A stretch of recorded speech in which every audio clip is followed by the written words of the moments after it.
Assalamualaikum warahmatullahi wabarakatuh. Perkenalkan, nama aku M.A. Tanturi. Aku mahasiswi program studi pendidikan sejarah Universitas Muhammadiyah Metro. Sekarang semester 5.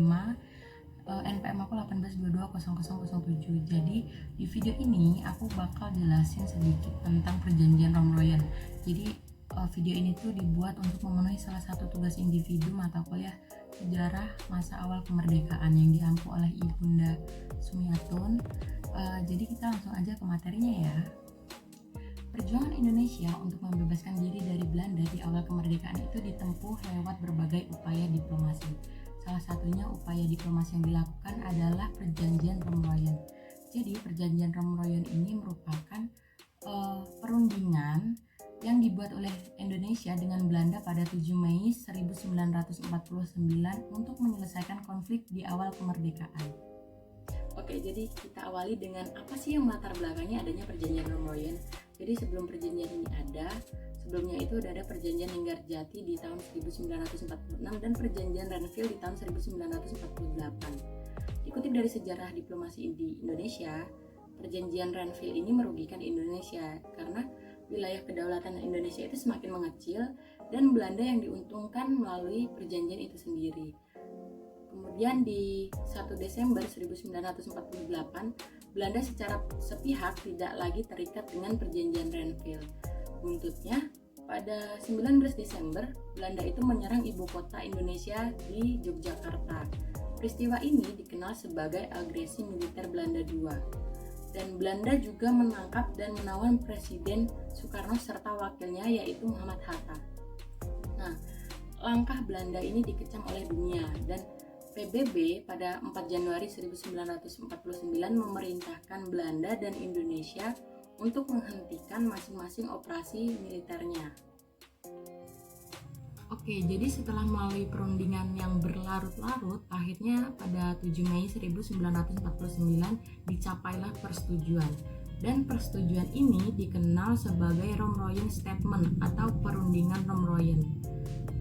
Oke, jadi apa aja sih isi Perjanjian Romroyen bagi Indonesia?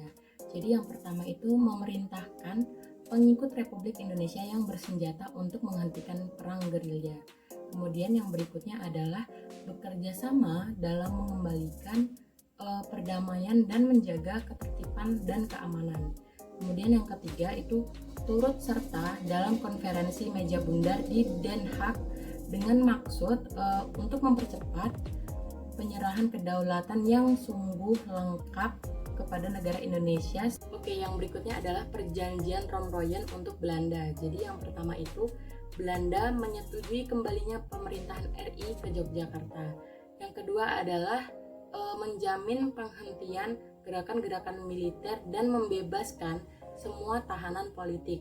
Yang ketiga adalah tidak akan mendirikan atau mengakui negara-negara yang ada di daerah yang dikuasai oleh RI sebelum tanggal 19 Desember 1949 dan tidak akan meluaskan negara atau daerah dengan merugikan RI. Kemudian yang berikutnya adalah menyetujui adanya RI sebagai bagian dari negara Indonesia Serikat dan berusaha dengan sungguh-sungguh supaya konferensi meja bundar ini segera diadakan sesudah pemerintah RI kembali ke Yogyakarta.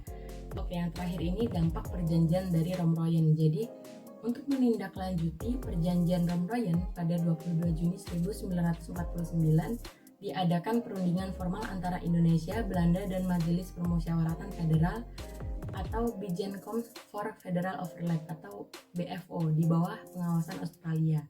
Dan perundingan ini menghasilkan keputusan yang pertama itu pengembalian pemerintah RI ke Yogyakarta dilaksanakan pada 24 Juni 1949. Yang kedua, pasukan Belanda akan ditarik mundur dari Yogyakarta pada 1 Juli 1949. Yang ketiga adalah pemerintah RI kembali ke Yogyakarta setelah TNI menguasai keadaan sepenuhnya di daerah itu.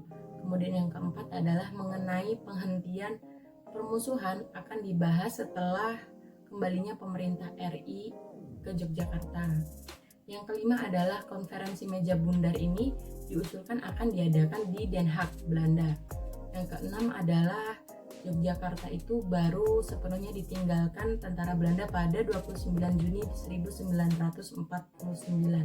Yang ketujuh itu Soekarno dan Hatta dibebaskan dan kembali ke Yogyakarta pada 6 Juli 1949. Yang kedelapan, pemindahan ibu kota ke Yogyakarta. Jenderal Sudirman yang sakit dan berjuang lewat gerilya selama hampir 7 bulan itu baru kembali ke Yogyakarta pada 10 Juli 1949. Kemudian setelah pemerintah pulih, pada 13 Juli itu diadakan sidang kabinet RI yang pertama. Nah teman-teman, jadi itu tadi yang bisa aku sampaikan mengenai perjanjian Romeloen. Semoga bermanfaat. Makasih buat yang udah nonton dari awal sampai akhir. Mohon maaf jika banyak salah kata. Saya akhiri, wassalamualaikum warahmatullahi wabarakatuh.